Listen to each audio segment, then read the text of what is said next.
Okay, so the final step of this cafe project is to get the carbs rebuilt and put back in the bike.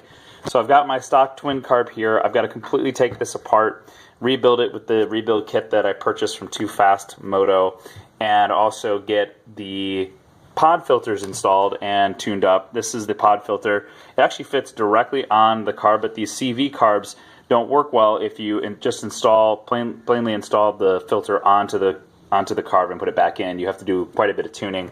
Been doing a lot of research on that. So I found that I have to install some small plastic velocity stacks to actually extend the size of the entrance to the carb from the air filter. So this will go together, something like this, and will extend out. So I got a few different pieces of PVC pipe. Got this shorter black one, a longer white one, which obviously I'll paint black.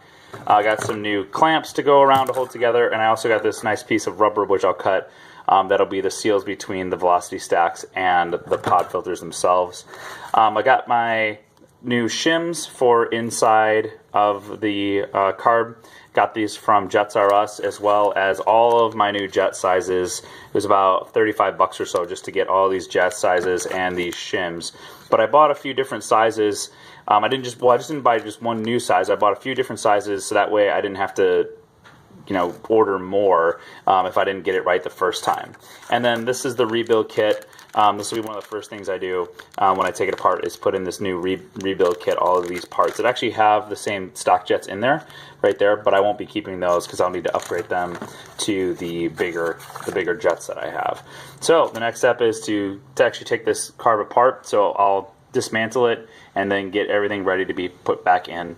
One of the keys to this is making sure everything stays organized. So I got a couple plastic Tupperware just to keep all of my loose bolts and stuff in one place so I don't lose anything. So let's get into this. Alright, I just finished cleaning and installing the new jets as well as the rebuild kit on the one side of the carb. So one of the things I did is I did these one at a time to make it easy for me to be able to go back and forth. So especially like on the bottom here. So here's the floats and the float bowl. What I did was, because these jets are actually the same size, and if you don't actually know, or the same size around, they're the same size looking. So if you don't actually know where they go, if the big one goes here, the small one goes there, it's good to leave one side in so then you can do the other side. But the way this works is that the stock jets, the smallest size here, which is 72, and then 118 here. So the bigger one is the main one, and then the secondary jet there. And so I left those two in so that way I knew which ones had to be replaced here. But you can see I put in the new hardware, and the new jets go right in there. I put in the new float, the new jets, the new needles, everything's in on this side. So all I need to do now is cover this up and call this side done, and then do the next side, and then button it together, and hopefully I put it all back together the right way. We'll find out real quick if the bike doesn't start or doesn't run. And then once that's done, I'll start assembling the intake pieces. Okay, now that I have the carbs completely rebuilt, rejetted, and ready to go, I'm going to be assembling my pods onto the velocity stacks that I made. And what I ended up using actually was the white PVC pipe that I showed you guys before. And I just cut some slits on each side, 4 slits you can see there, just to allow it to squeeze just a little bit when I put it all together.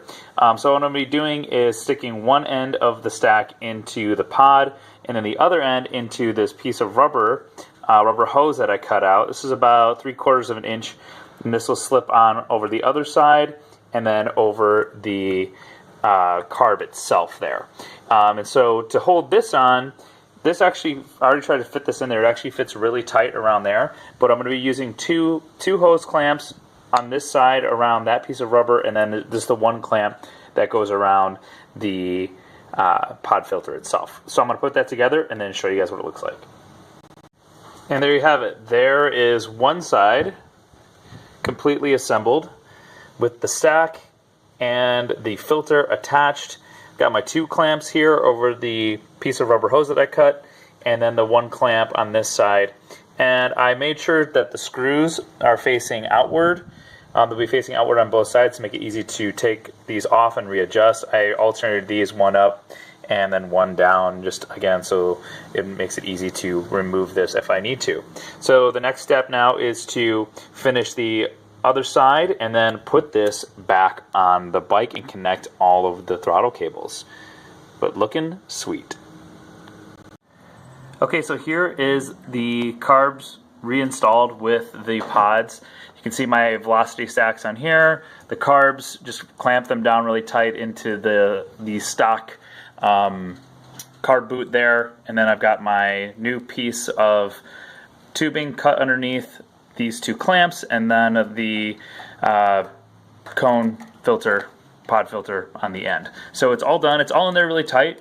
It's not coming off. I'm shaking it right there. Looks really good, and it's actually covering up those wires that were in between that I was hoping that it would do before, the wires that are actually sitting back here. And on the other side, got the fuel line reinstalled. Just put it together now to see what it looks like, because the next step actually is to see if the bike will fire up, which I'll do in another video.